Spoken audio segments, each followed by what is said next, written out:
Long ago, in a world of magic and wonder, there lived a powerful mage, a being of immense skill and knowledge. This mage possessed the ability to create life itself, bringing forth into the world objects of all shapes and sizes. Among these creations were 7 powerful artifacts, each imbued with its own unique magic. These artifacts were unlike any others, for they could only be wielded by a chosen few, those who were able to form a deep and mystical connection with them. Over time, some of these artifacts disappeared, lost to the ages, and the memories of those who knew of their existence faded. Others remained locked away, waiting for the day when the right partner would come forth and unlock their full potential. One of these artifacts is the Magic Book, an ancient tome of untold power and knowledge said to hold the secrets of the universe within its pages. For generations, it remained hidden, waiting for the one who was worthy of unlocking its power and unlocking the full extent of its magic. And now, it finds its way into the hands of Vivian. She is one of the chosen few who can form a deep and mystical connection with the Magic Book. As soon as she touches its pages, she feels a spark of recognition, as if the book has been waiting for her all along. And so she begins to study the magic within its pages, delving deep into its secrets and unlocking its full potential. During their time at school, Vivian lives in a cozy dorm room. It is a warm and welcoming place, filled with the laughter and chatter of young witches pursuing their dreams. The walls are painted with a light blue. The furniture is very basic. They have blue duvet cover and turquoise curtains. There is one desk and a shared wardrobe. The room is small, but the girls make the most of their limited space, creating a welcoming and vibrant atmosphere. Vivian shares the space with another girl named Tessa, who is a quirky character with a wild imagination. She has long purple hair styled in plaits, and her eyes shine with excitement and adventurousness. Tessa is a scatterbrain and often daydreams about fantastical worlds and creatures. She is always looking for a new adventure and isn't afraid to take risks. Despite her carefree nature, Tessa is deeply grounded by her strict parents, who have high expectations for her future. She often struggles with her parents' expectations and tries to escape the stress with her daydreams.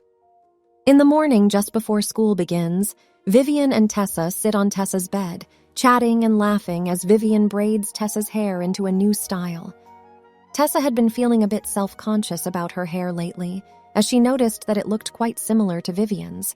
But with Vivian's skillful hands and eye for detail, she is able to create a unique and beautiful braid that suits Tessa perfectly. After finishing Tessa's hair, Vivian glanced at the clock and realized they were running late for school. They jump up, grab their stuff, and run out the door to make it to school on time. During their way to school, running as fast as they can to make it to their class on time. Vivian says, "Come on, Tessa, we're going to be late." I'm coming, Tessa replies, panting slightly. "I got lost in my own head again, sorry." "It's all right, we'll make it," Vivian says to Tessa. "Next time we have to watch the time." I know, Tessa says, shaking her head. "What classes do we have today?" "We have spellcasting," Vivian replies. "Spellcasting? Not again. I don't like our teacher," says Tessa. "He's really strict," says Vivian. As they run, the two girls talk and laugh, excited for the day ahead. They are both students at a prestigious academy for young witches, the School of Admirari. "Hey, Vivian," Tessa says with a mischievous grin. "I saw you sleeping with that book in your hands again last night. Do you ever let it out of your grip?" Vivian smiles, clutching the magic book tightly to her chest. "It's not just a book, Tessa," she replies. "It's my connection to the magic of this world. I never want to be without it." Tessa rolls her eyes playfully. "You're such a bibliomancer," she says, using the term for a wizard who is obsessed with books. "But I guess I can understand why," Tessa says, a hint of envy in her voice. "I wish I had a companion of my own." Tessa's parents want to choose her companion, and they won't be allowed to find one until they do. It's a big deal. Only the most powerful witches have multiple companions. Vivian's mother owns 2, and she struggles from time to time to keep in touch with both of them. Vivian feels a pang of sympathy for her friend. "I'm sure they'll choose a great companion for you. In the meantime, we have our spellcasting class to focus on." "Come on," she says, grabbing Tessa's hand and pulling her towards the school.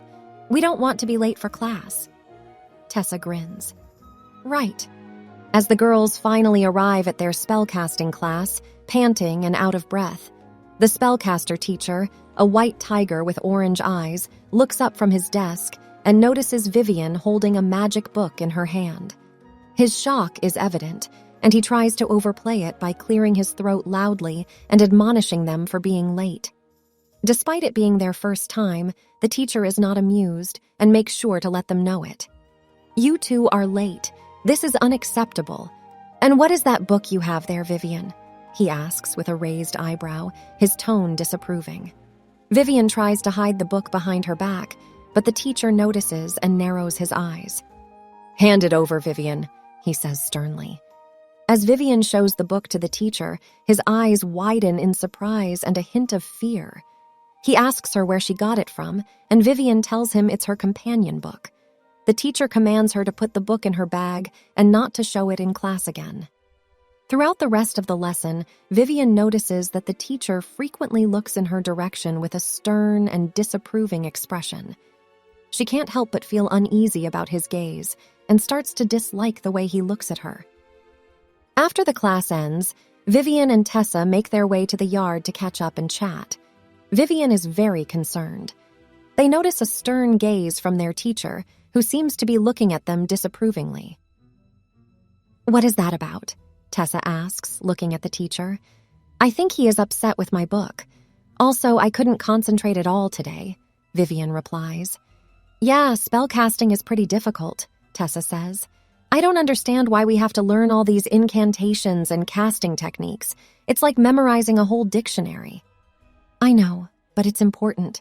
The more we practice, the better we'll get," Vivian replies, her voice a little quieter than usual. Tessa notices that Vivian seems sad. She tries to cheer her up by changing the topic. "I guess you're right. Hey, have you seen the sharp mountains in the distance?" Tessa asks, pointing towards the majestic peaks on the horizon. Vivian gazes out at the distant mountains, their jagged peaks catching the light of the setting sun. She sighs, her thoughts lost in wonder. "Why are the mountains so sharp?" she mutters, more to herself than to Tessa. "I know why." Tessa turns to Vivian, a mischievous grin spreading across her face. "It's because the big dragons use the mountains as scratching posts. Scratch mountains!" She giggles, clearly amused by her own joke. Vivian raises an eyebrow, intrigued. "Really?" she asks, half serious, half amused. "I've never heard that before." Tessa nods, still giggling. "Yep, the big dragons fly over the mountains and use their claws like a big cat who discovers an innocent paper and redesigns it. Over time, the constant scratching made the peaks so sharp." Vivian laughs, shaking her head in disbelief. "You always have such imaginative explanations for things, Tessa. I swear your mind is like a never-ending well of fantastical stories." Tessa grins, clearly pleased by Vivian's compliment. "Thanks," she says with a sparkle in her eyes. "I just can't help but let my imagination run wild sometimes. It's so much fun." Vivian smiles, feeling grateful to have such a creative and whimsical friend. Vivian and Tessa see Zoe approaching them. Zoe is well known among the students for her exceptional spellcasting abilities, especially her mastery of the candle spell. She is always the top student in their class, never failing to impress their teacher with her knowledge and skill. Despite her talent, however, Zoe is often isolated from the other students. She is always alone in the yard and sits alone in class with no friends or even a seat neighbor. "Hi, Zoe," Vivian greets, a friendly smile on her face. "Hi, Vivian. Hi, Tessa," Zoe replies, looking at both of them. "I couldn't help but overhear you talking about the mountains. I know the reason why they're so sharp." "Really?" Tessa says, her eyes lighting up with excitement. "What's the reason?" "Well," Zoe says, "the ancient magicians and teachers say that the mountains are so pointed because there was a rain of fire centuries ago. The entire ice on the mountains melted due to volcanic eruptions, and the mountains suffered great damage. Tessa wrinkles her nose. That sounds boring. I like my dragon scratch post theory better. Vivian laughs. Each to their own, Tessa. Zoe rolls her eyes and says, dragons never existed. It's just a myth created by people to explain natural events. Tessa giggles and replies, I don't care if they are real or not. I'll find a dragon someday and fly with him over the clouds. Zoe just shakes her head. Vivian looks at her magic book and says with a laugh, I wish we knew the real reason, but maybe we'll never know for sure. Suddenly, the book opens on its own, and a drawing appears on the blank page. Vivian, Tessa, and Zoe crowd around the open book, their eyes wide with wonder as they see the drawing of a mysterious figure standing on a mountain. The figure is shrouded in darkness, but what stands out the most is the long staff in their hand. Above the staff, the clouds are gathering and balls of fire are falling from the sky, raining down onto the mountain below. The girls can't believe what they are seeing, and they gaze at the image in awe. Vivian whispers, Who is this person, and what is happening in this drawing? Zoe looks at the drawing in the book and says, I have no idea who that person is. Tessa thinks for a moment and then exclaims, I know! Let's call him Fire Rain McFlame. The girls all giggle at Tessa's silly name for the shadow shape. The bell rings, signaling that break is over, and the three of them quickly run into the classroom, still giggling about their new nickname for the mysterious figure in Vivian's magic book. At the same time, as Master Dane enters the director's office, he immediately senses the tension between the spellcasting teacher and the director. The spellcasting teacher argues vehemently that Vivian's magical book should be confiscated, citing the potential danger it poses to both Vivian and the school. Master Dane, on the other hand, defends Vivian's capabilities and argues that she should be allowed to keep her companion. The book was over 100 years locked, and now that the right person has finally been found, it should be locked up again. Master Dane is very upset about his colleague plan. The discussion quickly becomes heated, with each side refusing to back down.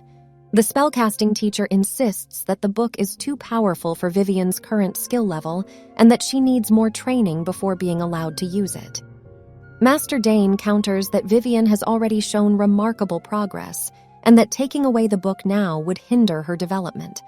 Also, separating a witch from her companion is a delicate and complex process that requires a significant amount of magic. It involves severing the magical bond between the two entities, which can be a traumatic experience for both the witch and the companion. The witch may experience a range of emotions, from grief and loss to anger and resentment, while the companion may feel disoriented and confused without their partner. Furthermore, the process is not always successful. In some cases, the bond between the witch and her companion may be so strong that it cannot be broken, leaving the witch without the ability to use magic or to form a new bond with another companion. This can be a devastating outcome for a young witch, as the bond between a witch and her companion is not only a source of magical power, but also a source of emotional support and guidance. The director listens carefully to both sides, weighing the risks and benefits of each option. He decides to allow Vivian to keep the book for the time being, but with a strict warning that she must be careful and in complete control of her powers. If there is any sign of uncontrolled use of magic or any potential danger, the book will be taken away immediately. The discussion has come to a close. The unresolved question of what to do with Vivian and her magical book still lingers, leaving the tension in the room palpable. Only time will tell what fate has in store for Vivian.